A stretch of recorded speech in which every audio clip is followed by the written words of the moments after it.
Hi, hello, welcome back to Seven Hills channel. In this class, I want to explain about the debentures. What is the meaning of debentures? Why company is going to issue debentures? And what are the terms and conditions between company and debenture holders? Okay. So ఈ క్లాస్లో మనం డిబెంచర్లు అంటే ఏమో నేర్చుకునే ప్రయత్నం చేద్దాము. Debenture హోల్డర్స్కు కంపెనీకి మధ్య అగ్రిమెంట్ ఏముంటుందో ఏం లేదో చూసుకుందాం. అండ్ డిబెంచర్ అంటే ఏం లేదో నేర్చుకునే ప్రయత్నం చేస్తాం. Company if needs long term funds they are going to issue debentures. Long term funds రూపంలోనే షేర్స్ తీసుకుని ఉంటుంది. షేర్స్ అంటే షేర్ క్యాపిటల్ కింద వస్తుంది, అంటే long term fund and shareholders are the owners. But sometimes company wants to issue debentures అంటే owners కింద కాకుండా మనీ లెండర్ కింద మిమ్మల్ని యాక్సెప్ట్ చేసుకుంటారు, క్రెడిటార్స్ కింద మిమ్మల్ని తీసుకోవడానికి ప్రయత్నం చేస్తారు. ఇది కూడా లాంగ్ టర్మ్ ఫండ్ అండి. Long term fund which is repayable after certain period. Repayable after certain period. మరి షేర్ హోల్డర్స్ ఫండ్ రీపే చేయరా అంటే at the time of liquidation payment చేస్తాం. But it is redeemable after certain period. Redeemable అంటే return చేయడం. So long term ఫండ్స్ను ఒకవేళ company issue చేస్తే దాన్ని మనము డిబెంచర్స్ అంటాం. Long term funds it may be 3, 4, 5, 6 years what ever it may B. Company యొక్క టర్మ్స్ అండ్ కండిషన్స్ ప్రకారం ఉంటుంది. మరి మనము కంపెనీకి లోన్ ఇస్తున్నట్లు, సింపుల్గా చెప్పాలంటే మనం కంపెనీకి లోన్ ఇస్తున్నట్లు, నువ్వు కంపెనీకి లోన్ ఇస్తున్నట్లు నువ్వు చెప్తే ఒప్పుకోదు, కంపెనీ ఒప్పుకోవాలా. ఆ కంపెనీ ఒప్పుకోవాలంటే ఏం చేయాలా, నువ్వు లోన్ ఇచ్చినట్లు అంటే you purchased the so much of debentures అని చెప్తూ company is going to issue a bond అండి. That bond is called a debenture. That bond is called debentures. అందులో ఏముంటుంది, సింపుల్గా నీ నేమ్ ఉంటుంది, నీ అడ్రస్ ఉంటుంది, how much debentures you purchased information ఉంటుంది, what is the value of the debentures and when it is repayable, ఎప్పుడు దాన్ని వాపసు ఇస్తాము, and what is the rate of interest when it is payable. ఇవన్నీ కూడా మీకు ఖచ్చితంగా ఆ బాండ్లు స్పెసిఫై చేసి ఉంటుంది. ఓకేనా.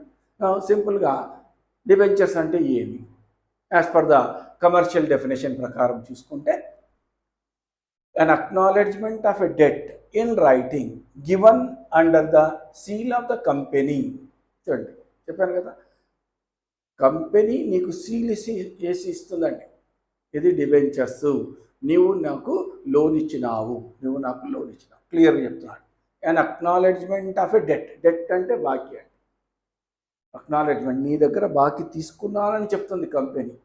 ఇన్ రైటింగ్లో given under the seal of the company. Company యొక్క సీల్ ఉండాలండి. నువ్వు ఏదంటే అక్కడ తీసుకొస్తే లాభంలే, కంపెనీ సీల్ వేసి చెప్తుంది, సో నువ్వు నాకు ఇంత అమౌంట్ ఇచ్చావు. That is a debentures. ఇంకా ఏముంటుంది దాంట్లో, containing contract for the repayment of the principal sum at a specified date. చెప్పాను కదా, ఆ అమౌంట్ ఎంత తీసుకున్నాము దాన్ని ఎప్పుడు మనం రీపే చేస్తాం, స్పెసిఫైడ్ డేట్. 3 years తర్వాత, 4 years తర్వాత ఆ డేట్ మీకు స్పెసిఫై చేస్తుంది. ఆ డేటుకు మీకు ఆ అమౌంట్ను రిటర్న్ చేయడం జరుగుతుంది. Containing a contract. కాంట్రాక్ట్ అంటే ఒప్పందం అండి, ఇద్దరు in between money lender and the company. Money lender అంటే కూడా debenture holder. Contract for the repayment of the principal sum at a specified date. ఈ విధంగా ఇస్తే ఎట్లా, స్పెసిఫైడ్ డేట్కి ఇస్తాం రైటే. వాట్ అబౌట్ మై ఇంట్రెస్ట్, అందుకే ఆ పాయింట్ కూడా రాస్తాడు. And for the payment of interest at a fixed percent until the principal sum is repaid. Interest ఇస్తాము, ఫిక్స్డ్ పర్సెంట్ ఇస్తాము. ఎప్పటివరకు ఇస్తాము, నీ ప్రిన్సిపల్ అమౌంట్ రీపే చేసే వరకు ఇస్తాం. మరి ఇంట్రెస్ట్ ఎప్పుడు ఇస్తారు, వన్స్ ఇన్ ఏ ఇయర్ ఇస్తారా, ట్వైస్ ఇన్ ఏ ఇయర్ ఇస్తారా అంటే నార్మల్గా యూజువల్లీ హాఫ్ ఇయర్లీ ఇస్తాను. కాబట్టి ఒకసారి మళ్ళీ చూసుకుందాం మనం. Containing a contract for the repayment of the principal sum at a specified date and for the payment of interest usually half yearly at a fixed percent until the principal sum is repaid. Principal sum repay చేసే వరకు. And at the same time మనం loan ఇచ్చినాం కదా, మనకేమైనా security ఉంటుందా అంటే safe gourd. మీరు ఇచ్చిన లోన్ అమౌంట్కి సెక్యూరిటీ ఉంటుందా అంటే సెక్యూరిటీ ఉండొచ్చు, ఉండకపోవచ్చు. అది కూడా మీకు బాండ్లో స్పెసిఫై చేస్తాడు. బాండ్ అంటే ఏమంటే డిబెంచర్స్. మీకు ఒక సర్టిఫికేట్ ఇస్తారు, అందులో స్పెసిఫై చేస్తాడు ఏమని ఉంటుంది. And it may or may not give charge on the assets of the company as a security for the loan. Security ఉండొచ్చు, ఉండకపోవచ్చు. ఉంటే it is having security on the assets of the company అని చెప్తుంది. లేకపోతే it is not having any security on the assets of the company అని చెప్తుందండి. క్లియర్గా చెప్తుంది అనమాట. అంటే ఏమి, సెక్యూరిటీ ఉంటే సెక్యూరిటీ ఉందని చెప్తుంది, సెక్యూరిటీ లేదు అంటే సెక్యూరిటీ లేదని చెప్తుంది. దీన్నే మనము డిబెంచర్స్ అంటాము. సో ఒకసారి మళ్ళీ చూసుకుందాం. An acknowledgement of a debt in writing రూపంలో మనం బాకీ ఉన్నామని చెప్తూ కంపెనీ సీల్ వేసి ఇస్తుంది.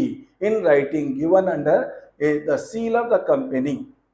ఏమేమి ఉంటాయి? Containing a contract for the repayment of the principal sum at a specified date.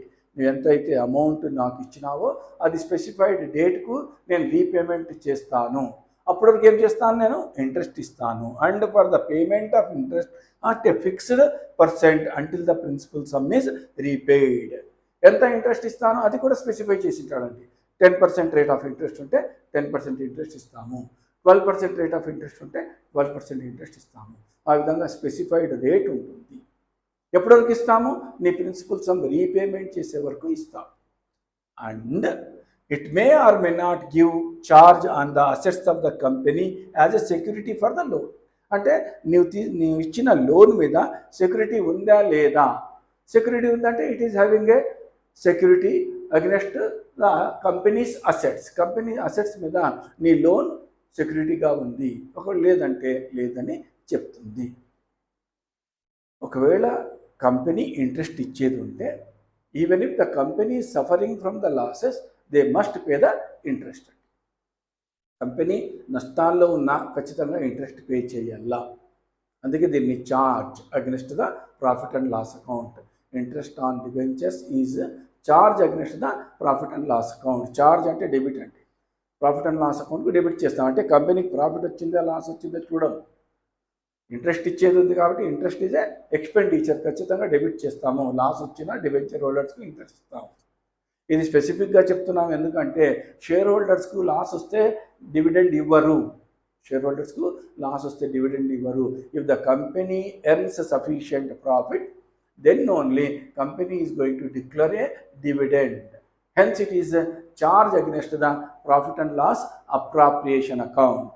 So dividend is a charge against the profit and loss appropriation account andi, but interest is a charge against the profit and loss account. అంటే కంపెనీకి loss వచ్చినా profit వచ్చినా debenture హోల్డర్స్కు interest ఖచ్చితంగా pay చేయాలా.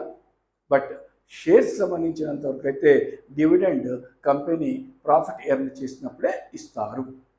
ఇంకొక point ఏమంటే rate of interest ఈడ fixed, but dividend rate is not fixed, it may vary. కంపెనీకి సూపర్ ప్రాఫిట్స్ బాగా వచ్చినాయనుకోండి 80%, 90%, 100% డివిడెండ్ ఇవ్వచ్చు, 20% డివిడెండ్ ఇవ్వచ్చు. ఎంతన్నా అంటే చేంజ్ అయితే పోతుంది, బట్ రేట్ ఆఫ్ ఇంట్రెస్ట్లో చేంజ్ ఉండే ప్రసక్తి లేదు. So this is about the debentures గురించి అండి. నా ఈ డిబెంచర్స్ గురించి సిమిలారిటీస్, డిఫరెన్సెస్ ఇవన్నీ ఉన్నాయండి. అవన్నీ మనకు అకౌంటింగ్ పాయింట్ ఆఫ్ వ్యూ అవసరం ఉండదు కాబట్టి దాని గురించి నేను ఎక్స్ప్లెయిన్ చేయను. కానీ ఎక్కడైతే అకౌంటింగ్ ఎంట్రీస్లో థియరీ అవసరం ఉందో ఆ పాయింట్స్ నేను ఎక్స్ప్లెయిన్ చేస్తాను. సో నెక్స్ట్ క్లాస్లో నేను అకౌంటింగ్ ఎంట్రీస్కు సంబంధించిన వీడియోను రికార్డ్ చేయడానికి ప్రయత్నం చేస్తాను. సో మీకు ఈ వీడియో నచ్చినట్లయితే సబ్స్క్రైబ్ చేయండి, షేర్ చేయండి, లైక్ చేయండి. ఓకే. సో మీకు దీనికి సంబంధించిన మెటీరియల్ కావాలంటే ఈ మెటీరియల్ను డిస్క్రిప్షన్లో లింక్ పెట్టినాను. ఆ లింక్లో క్లిక్ చేస్తే నేను మీకు మెటీరియల్ను షేర్ చేస్తాను. Okay. So have a nice day.